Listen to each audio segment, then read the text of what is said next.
केंद्र की मोदी सरकार के तीसरे कार्यकाल का पहला आम बजट पेश हो चुका है। इस बजट को लेकर अलग अलग प्रतिक्रियाएं आ रही हैं।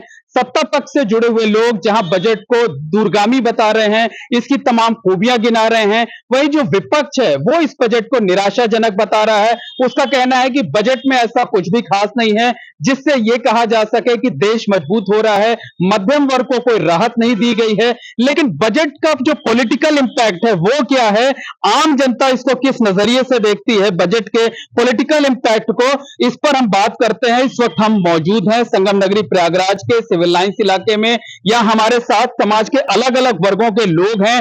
हम उनसे बात करेंगे और जानने समझने की कोशिश करेंगे।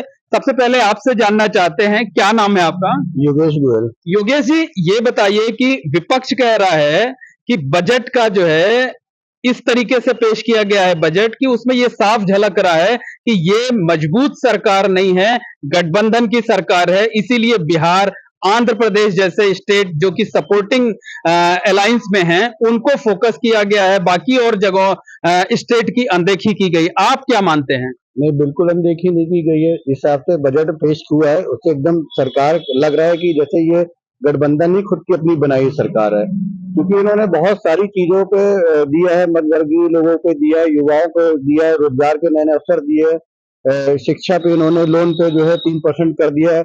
ये बहुत सारी चीजें हैं, ऐसा नहीं है।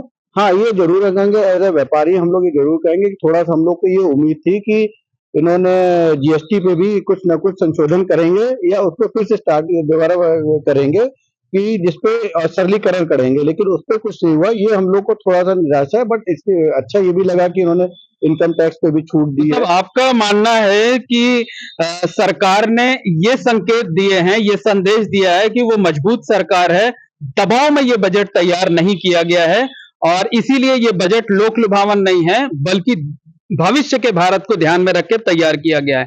आपका क्या नाम है? मैं नवीन अग्रवाल। नवीन जी, आप इसको किस नजरिए से देखते हैं? जो विपक्ष आरोप लगा रहा है कि बजट में कुछ भी नहीं है, भेदभाव किया गया है, राजनीतिक बजट है, आप किस नजरिए से देखते हैं? देखिए, मैं चूंकि एक व्यापारी हूँ और मेरी नजर में ये एक विकसित भारत के लिए बहुत ही अच्छा संकेत है कि इन्होंने हर वर्ग को, चाहे गृहिणी वर्ग हो, चाहे व्यवसायी हो, चाहे युवा हो, सभी को साथ में लिया हुआ है। और चूंकि उद्यम और विकसित चाहते हैं कि छोटे छोटे उपक्रम ज्यादा हिंदुस्तान में बढ़े, जिसको कि इन्होंने प्रोत्साहित किया, फंडिंग बहुत अच्छी की हुई है और नो डाउट एक विकसित भारत के लिए। और कहीं से भी नहीं लगता कि नहीं ये मतलब सरकार गठबंधन की है या कहीं से मजबूर है, इन्होंने एक मजबूत हो करके अपना ये बजट दिया है। मतलब आपका ये कहना है कि ये किसी सरकार ने कोई मजबूरी नहीं दिखाई, बल्कि मजबूती दिखाई है। बिल्कुल बिल्कुल मजबूती दिखाई हुई है, क्योंकि इसमें उन्होंने हर वर्ग को साथ लेके चला, हर वर्ग को साधने का काम किया गया है। आपका क्या नाम है? पीयूष पांडे। पीयूष जी, ये बताइए, जो विपक्ष है, विपक्ष साफ आरोप लगा रहा है कि बिहार से सपोर्ट मिला हुआ है, यानी नीतीश कुमार की पार्टी से, आंध्र प्रदेश से सपोर्ट मिला हुआ है चंद्रबाबू नायडू की पार्टी से, इसलिए उन दो राज्यों को ज्यादा दिया गया है। हरियाणा, महाराष्ट्र, बिहार, महाराष्ट्र, उत्तर प्रदेश, इन सब, दिल्ली, इन सब राज्यों की अनदेखी की गई है। आपको भी लगता है क्या ऐसा? नहीं, ऐसा बिल्कुल भी नहीं है। सबको एक समान देखा गया हुआ है। मैं स्वास्थ्य विभाग से जुड़ा हुआ आदमी हूँ, तो मैं उस दृष्टिकोण से बताना चाहूंगा, जैसे कैंसर जैसी जटिल बीमारियां जिसके पेशेंट कोई राज्य देख के नहीं आते, उत्तर प्रदेश में भी हैं, मध्य प्रदेश में भी हैं। उसको लेके 3 जो मुख्य दवाएं हैं कैंसर की, उसके मूल्यों को 50% तक कम किया गया है। तो इसमें कोई भी ऐसा अनदेखी नहीं की गई है किसी भी राज्य की। सबको एक समान रख के सारे निर्णय लिए गए। मतलब जो विपक्ष का आरोप है, विपक्ष गलत आरोप लगा रहा है, सिर्फ राजनीति कर रहा है, आप ऐसा मानते हैं? बिल्कुल, ये एक तरह की राजनीति है और इसको काम करते हुए उस पर आगे बढ़ना चाहिए सरकार को। क्या नाम है आपका? आयुष। आयुष, ये बताइए कि क्या बजट जैसी चीजों पर भी राजनीति होनी चाहिए जिस तरीके से हो रही है?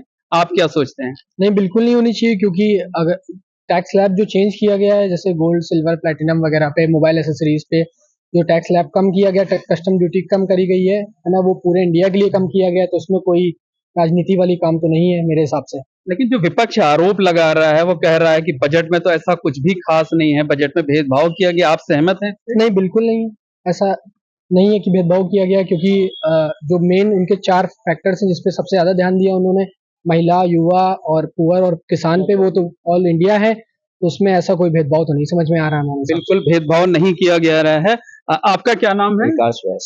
आप ये बताइए कि मोदी सरकार ने इस बजट के जरिए किस तरीके का राजनीतिक संदेश देने की कोशिश की, आप क्या मानते हैं, क्या लगता है आपको? जो हम लोग चाह रहे थे कि मध्यम वर्ग को इस बजट में उठाया गया, मोदी सरकार 3 ने उसको मतलब पूर्ण रूप से मतलब हम लोग का साथ, मध्यम वर्गों का साथ दिया। जिससे मध्यम आपको ऐसा नहीं लगता कि एक ये संदेश देने की कोशिश की गई है कि ये गठबंधन की सरकार नहीं है, मजबूर सरकार नहीं है, कमजोर सरकार नहीं है, बिल्कुल कड़ा फैसला लिया गया, बहुत राहत नहीं दी गई है? नहीं, राहत क्यों नहीं दी गई है? राहत मतलब दी गई, तात्कालिक राहत नहीं दी गई है, दूरगामी भारत के दूरगामी राहत दी गई है और मध्य वर्ग को मतलब बहुत अच्छे से इसमें साधा भी गया है और उसका साथ भी दिया गया साथ भी दिया गया है। और भी लोग हैं, उनसे बात कर लेते हैं। क्या नाम है आपका? मैं अभिषेक केसरवानी हूँ। अभिषेक जी, ये बताइए किस तरीके का राजनीतिक संदेश इस बजट से देखते हैं? ये बहुत ही मिला जुला बजट है, बढ़िया भी बजट है। महिलाओं और युवाओं को भली भांति इन्होंने साधा है और महिलाओं को साधा है तो वो पूरे भारत की महिलाओं, पूरे भारत के युवाओं को साधा, ना कि किसी विशेष राज्य को लेके। हालांकि रेलवे द्वारा रोकी गई 2020 में जो वरिष्ठ जनों को छूट थी, हम लोगों को उम्मीद थी कि वो फिर से शुरू की जाएगी। जीएसटी स्लैब में कुछ बदलाव किया जाएगा जिससे व्यापारियों को भी सहूलियत और राहत रहे, उससे थोड़ी बहुत निराशा रही है। हालांकि हमें उम्मीद है कि आने वाले विगत वर्षों में फिर से ये सब पे भी केंद्र सरकार ध्यान देगी और हम व्यापारियों के हित के बारे में भी सोचेंगे। बिल्कुल। क्या नाम है आपका? मेरा नाम उकाशा कमाल है। कमाल जी, ये बताइए कि ये देश का बजट है, भारत का बजट है या राजनीतिक बजट है, क्या मानते हैं? नहीं, बिल्कुल ये देश का बजट है। जिस हिसाब से सरकार ने बजट लॉन्च किया है, मेरे हिसाब से ये देश का बजट है, क्योंकि हम लोग ई कॉमर्स से जुड़े हुए लोग भी हैं। हमारी फुटवेयर की दुकान है, उसमें ई कॉमर्स का भी काम हम करते हैं। तो ई कॉमर्स में पहले अमेजोन पे 8% टीडीएस कटता था, अब 0.1% टीडीएस कटता है। तो ये एक उपलब्धि है सरकार की तरफ से जो ई कॉमर्स में और लोगों को मिली। और प्रॉपर्टी डीलिंग का भी जिस तरीके से लोगों का काम है, प्रॉपर्टी डीलिंग में अब एक दिक्कत ये हुई है कि इंडेक्सेशन हटा दिया गया है। उस चीज से कुछ वर्ग के लोग थोड़ा सा परेशान है इंडेक्सेशन हटाने से। मतलब उम्मीद ज्यादा थी लेकिन मिला कम है थोड़ा। मिला कम, ठीक है। जो उम्मीद सरकार के लिए थी कि हाँ ये सरकार करेगी, लेकिन किया है, ऐसा नहीं है कि नहीं किया। बहुत सारी चीजों में किया, जो उपलब्धि है वो बताया गया, जो टीडीएस कम किया गया, लेकिन कुछ चीजों में कुछ कम किया गया तो उसमें प्रॉब्लम हुई है ना। सोने में इन्होंने जीएसटी टैक्स, सोने में इन्होंने कस्टम ड्यूटी 4% जी कम किया। इससे सराफा व्यापारियों का व्यापार सीधा तरीके से हित करेगा, बढ़ेगा कहीं ना कहीं से। और आम जनता जो मिडिल क्लास है, जिनको शादियां करना है, उनको भी कुछ राहत रहेगा। तो छोटी छोटी चीजों को इन्होंने साधा है, छोटे व्यापारियों को, छोटे परिवारों को इन्होंने साधा है। ये कहीं से निराशाजनक बजट नहीं है। कहीं से निराशाजनक बजट नहीं है। आपका क्या नाम है सर? नवीन शिखर सिंह। नवीन जी, ये बताइए कि बजट में किस तरीके का पॉलिटिकल मैसेज देखते हैं, सियासी संदेश क्या देने की कोशिश की गई है देश के लोगों को? सियासी संदेश यही कि विरोधी यही चाह रहे हैं कि हर तरफ से इस जो सरकार कामयाब हो रही है उनको नीचा दिखाया जाए। नहीं, आप वो विपक्ष चाह रहे हैं। एक भारतीय होने के नाते, एक नागरिक होने के नाते आप क्या सोचते हैं? बजट बहुत अच्छा दिया, संतुलित बजट, बहुत अच्छा बजट दिया है। और छोटे तबकों के जो व्यापार करने के लिए छोटे छोटे व्यापारियों को भी लोन की सुविधा दी गई है। ये इसलिए बहुत बढ़िया बजट इसको माना जा रहा है और सब अच्छा है, बहुत ही उम्मीदों पर खड़ा हो। तो इस पर जो राजनीति हो रही है, अब राजनीति तो होनी है, अब राजनीति करेंगे लोग जो है। राजनीति होनी है, राजनीति लोग करेंगे। योगेश जी, ये बताइए इस बजट में सियासी संदेश क्या छिपा हुआ है? सरकार ने विपक्ष को किस तरीके से जो है बजट के जरिए नसीहत दे दी है? सरकार ने इस नसीहत दी है कि उसने दिखाया कि ये गठबंधन की सरकार जरूर बनी है, लेकिन जो हमने बजट पेश किया है उससे गठबंधन का कोई असर नहीं आ रहा है। हमने अपने दम पे एक मजबूत बजट पेश किया जिसमें हर वर्ग के लोगों को इन्होंने दिया है। ऐसा नहीं कि अभी तक ये होता था कि सरकार के उच्च वर्ग के लोगों की सपोर्ट में उन्हीं का ध्यान, बट इसमें मध्य वर्ग, नीचे वर्ग, हर वर्ग के लोगों को सपोर्ट किया और एक नो डाउट बहुत अच्छा है। तो मैंने आपसे कहा कि लोन की बात करिए कि मध्य वर्ग के लिए 10 से 20 लाख। आपका ये कहना है कि सरकार गठबंधन की जरूर है, लेकिन बीजेपी ने ये संदेश देने की कोशिश की है कि हम सहयोग लिए हुए हैं लेकिन फैसले सारे हमारे हैं। हमारे और अपने दम पे हम सरकार को चला के दिखाएंगे। अच्छा बजट पेश करके उन्होंने ये शो किया है सरकार ने।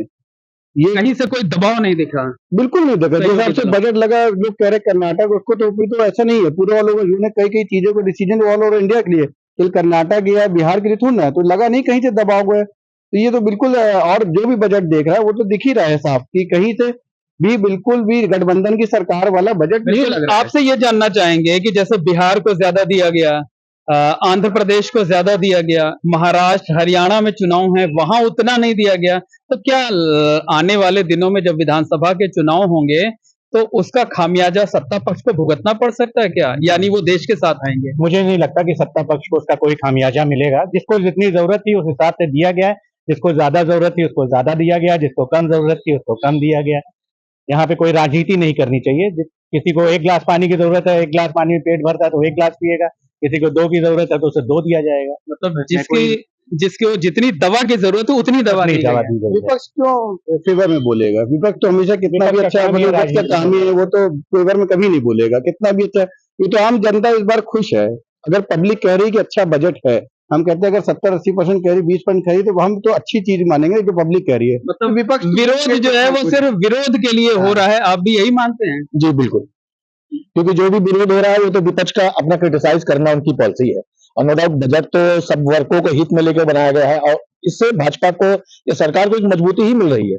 ये किसी भी स्टेट में हो, चाहे हमारे उत्तर प्रदेश में हो, चाहे मध्य प्रदेश में हो, चाहे हमारे कर्नाटक आंध्र प्रदेश में हो, चाहे बिहार। नो डाउट अगर हम बिहार या इनको लेके चलेंगे तो थोड़ा बहुत तो प्लस पॉइंट इनको गवर्नमेंट देगी, क्योंकि उसमें उसको अपना बेनिफिट नजर आ रहा है। तो दोस्ती है तो दोस्ती निभानी पड़ेगी। एग्जैक्टली, बिल्कुल दोस्ती तो निभानी ही पड़ेगी। ठीक है ना, आप भी यही मानते हैं? बिल्कुल बिल्कुल। और फिर विपक्ष तो इनडायरेक्टली तारीफ ही कर रहा है। वो खुद कह रहे हैं, विपक्षी नेता खुद कह रहे हैं कि ये हमारे बजट का कॉपी पेस्ट है। अच्छा, तो वो तो खुद ही नहीं समझ में आ रहा है कि ये तारीफ कर रहे हैं कि बजट की बुराई कर रहे हैं। भाई आप अपने बजट का कॉपी पेस्ट कर रहे हैं, इसका मतलब आप खुद एक्सेप्ट कर रहे हैं कि जिस तरह से आप बजट देते थे उसी तरह से उन्होंने सबको संतुष्ट करते हुए बजट दिया, तो फिर ये खराब कैसे? तो निश्चित तौर पर कहा जा सकता है कि विपक्ष भले ही आरोप लगा रहा हो कि बजट जो है वो सियासी हो, लेकिन जो आम नागरिक हैं, जो देश की जनता है, उसको लगता है कि बजट को लेकर किसी तरीके की राजनीति नहीं की गई है, बल्कि जो सत्ता पक्ष है, जो सरकार है, उसने ये संदेश देने की कोशिश की है कि सरकार भले ही गठबंधन की हो, कई पार्टियों की मिलीजुली सरकार हो, लेकिन सरकार मजबूती से चल रही है। इसी वजह से तात्कालिक फायदों के बजाय दूरगामी भारत के नजरिए से बजट को पेश किया गया है।